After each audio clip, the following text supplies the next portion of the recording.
Introducción. Las obras científicas de los autores que veremos a continuación se encargaron de darle un apoyo muy grande a la psicología, ya que proporcionaron un gran cambio, generando que ésta se convirtiera en un pilar de la sociedad norteamericana, haciendo cambios importantes y aportando ayuda a las instituciones de educación, industriales y de salud. La psicología cambió y fue así como también se fundaron en estos tiempos los primeros laboratorios, las primeras asociaciones y las primeras revistas. Todo esto se dio ya que los psicólogos estaban insatisfechos con la psicología que se encontraba, querían renovarla, cambiar sus métodos y cambiar sus formas de experimentación. Fue así como también dieron cambios a la concepción de psicología. Más adelante veremos cómo con estos cambios y con estas aportaciones los psicólogos dieron entrada al conductismo y al neoconductismo.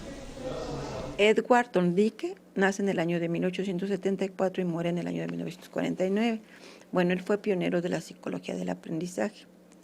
En el año de 1904 recibe el título de profesor de psicología educacional y también se recibe como doctor de su Instituto de Investigación Pedagógica.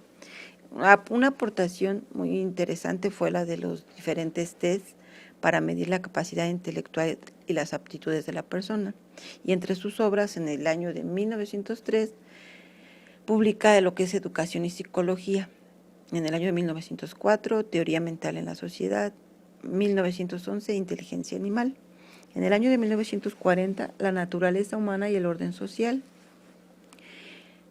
Él experimentó con gatos. Lo que hacía era meter un gato dentro de una caja, la que él llamaba caja rompecabezas.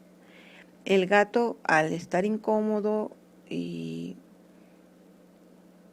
fastidiado de estar encerrado, empezaba a dar pataletas y a brincar y a hacer movimientos descontrolados. Entonces, en una de esas, sin querer, accionaba la palanca y es ahí donde empezaba pues la investigación, ¿no? Y este aprendizaje consistía de una serie de conexiones entre un estímulo y una respuesta. Sus resultados en estas investigaciones fueron la teoría del aprendizaje por ensayo y error. Para Thorndike, el conexionismo fue una psicología entre estímulo y respuesta. Esta teoría consistía de 3 leyes. La primera era lo que era la ley del efecto. Cuando una conexión entre estímulo y respuesta es recompensado, la conexión se refuerza y cuando es castigado se debilita. Pero después descubre que la recompensa no siempre debilita la acción. La ley del ejercicio, mientras más se practique lo que es el estímulo y la respuesta, así consecutivamente, mayor será la unión entre estas dos. La ley de sin lectura, debido a la estructura del sistema nervioso, algunas unidades de conexión en nuestro cerebro y en situaciones determinadas están más dispuestas a conducir que en otras situaciones. De él podemos hablar del condicionamiento clásico, que pues es aprender por medio de la relación, y el condicionamiento instrumental, que se basa en 4 principios básicos, lo que es el premio, el castigo, la huida y la omisión. John Watson nace en el año de 1878, muere en el año de 1958. Fue el fundador de la primera escuela del conductismo. También fue el primer doctor en psicología en la Universidad de Chicago. Entre sus obras, publica en el año de 1913 La psicología según la concibe un conductista, en la que él afirma que los principios del conductismo. Después, en el año de 1914, publica lo que es La conducta, una introducción a la psicología comparada, donde él postula la observación directa del sujeto, buscando la conexión con la fisiología. Para el año de 1919, publica La psicología desde una perspectiva conductista y ya para el año 1925 publica El conductismo. en donde él aterriza ahí su teoría del aprendizaje por medio del condicionamiento. Él utiliza las ideas de Pavlov, comienza con estudios en animales y después sigue con estudios en humanos.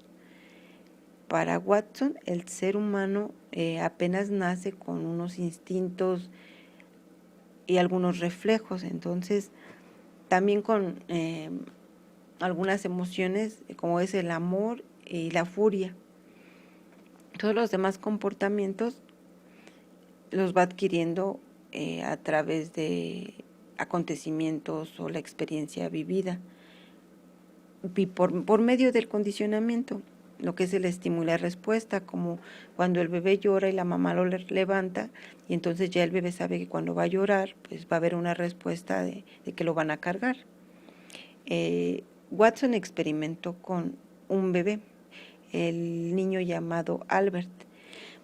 Lo que hizo con este niño fue acercarle un ratón blanco y pues el bebé no le tenía miedo, entonces lo que él hace es que cada que le vuelva a acercar el ratón van a hacer un sonido estruendoso, que es lo que a lo que le tiene miedo el bebé. Entonces ya como lo hacen de una forma consecutiva, enseñan el ratón y el sonido. Ya después le enseñan solamente al ratón y el bebé tiene miedo de ver nada más al ratón porque lo asocia con la experiencia que tuvo de miedo. Entonces le ponen otros animales igual así peludos para que ver qué reacción tiene y les tiene miedo a todos, o sea, hace una asociación de todo animal peludo.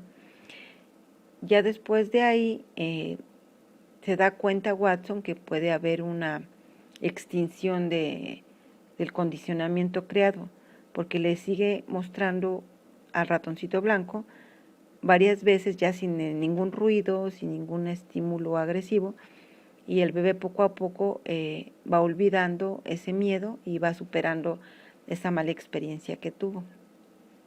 Y entonces es ahí cuando ya en la psicología se puede observar algunas paranoias o que tienen las personas, o fobias que tienen las personas a diferentes situaciones. Entonces ahí se puede observar de qué manera pudieron empezar. Frederick Skinner nace en el año de 1904 y muere en el año de 1990. Skinner se vio influenciado por la teoría de Pavlov, los reflejos condicionados, por Watson en el conductismo y por Thorndike y sus 3 leyes, disposición, la ley del ejercicio y la del efecto. Se basa en ellas para el principio de reforzamiento formulado como refuerzo positivo a la respuesta correcta. También para la transferencia o conceptos similares que faciliten el aprendizaje. Entre sus obras publica en el año de 1931 el concepto del reflejo en la descripción de la conducta. En el año de 1930 un libro, La conducta de los organismos. En el año de 1948 Walden II, en donde describe a una sociedad en el futuro programado con técnicas de ingeniería de la conducta. En el año de 1957, Ciencia y conducta humana. En el año de 1957, Conducta verbal. En el año de 1971, Más allá de la libertad y dignidad. En el año de 1974, sobre el conductismo. En el año de 1968, Tecnología de la enseñanza. Y en el año de 1976, una autobiografía, Así se forma un conductista. Y en el año de 1978, Reflexiones sobre conductismo y sociedad. Para Skinner, el condicionamiento operante se basa en que frente a un estímulo se produce una respuesta voluntaria. Esta se puede reforzar de manera positiva o negativa, lo que provoca que la conducta operante se fortalezca o se debilite. En la medida de la acción es la probabilidad de la respuesta. Lo que es el estímulo discriminativo, que se relaciona con el estímulo reforzado. Los experimentos que hace Skinner, por ejemplo, un ratón que lo mete en un laberinto, entonces aquí el comportamiento se condiciona con refuerzos positivos o negativos hacia el ratón. Los positivos condicionan al ratón para que encuentre el final del laberinto. Se le recompensa cuando llega a la primera etapa y se le sigue recompensando mientras siga llegando a esa primera etapa. Después ese refuerzo se quita y se le vuelve a dar hasta que llegue a la segunda etapa. Igual se le vuelve a dar varias veces, después se le vuelve a quitar hasta que llegue a la etapa final en donde recibe otra recompensa.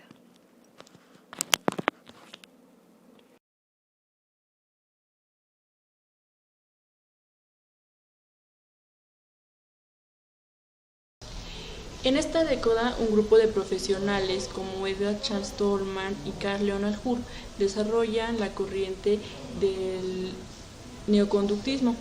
Surgen de principio como la idea de ambientalismo, el mecanismo y el conocimiento y variables como el análisis y la predicción y el control de la conducta. Empezaremos con Edward Charles Tolman. Él manifestó una posición muy diferente a la que tenía Watson, con el argumento de que los organismos aprenden las relaciones entre estímulos anteriores, o sea, las respuestas y consecuencias. Sus estímulos se realizan en un campo de aprendizaje y de la conducta animal. Y bueno, de la conducta animal podemos destacar que su conducta es propositiva y su necesidad de interactuar con el medio es inevitable.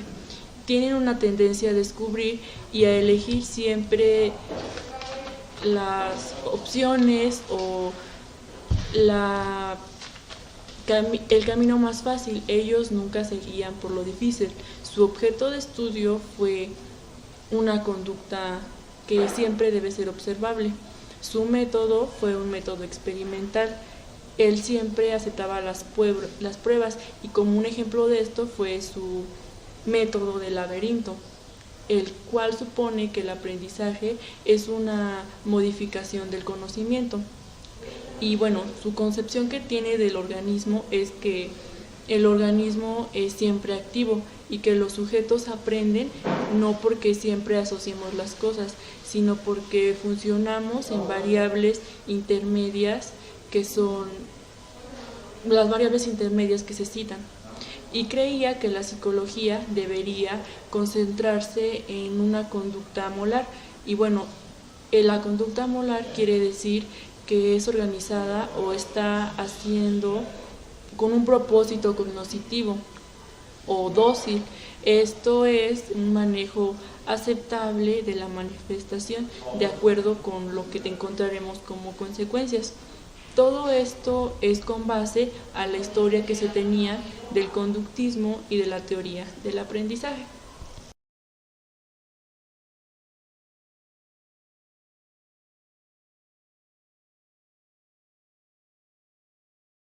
Ahora hablaremos de Carl Leonard Hurd. Él fue un fundador del neoconductismo deductivo y bueno, él lo que pretende es establecer los principios básicos de una ciencia de la conducta, con la idea de que tales principios pudieran explicar la conducta de animales o de distintas especies, así como la conducta individual y también la conducta social. Y bueno, él tiene un objeto de estudio que es atender a la conducta como un mecanismo de supervivencia del organismo. Su perspectiva es funcionalista. A ella le añade la teoría del refuerzo por la influencia de Thorndike, Pavlov y Tolman. La conducta es explicada en términos de hábitos que el organismo adquiere con el objeto de reducir un impulso. También por su parte, el impulso no es otra cosa que la expresión de un estado de necesidad y es una variable intermedia de la naturaleza fisiológica. Bueno, y en su método, él utilizó un método hipotético deductivo, aunque primado más en los aspectos lógicos deductivos de la teoría. Él también quiso establecer los postulados y axiomas a partir de los cuales deduce las leyes y unas teorías que explicaban la conducta y bueno, que éstas debían ser probados empíricamente.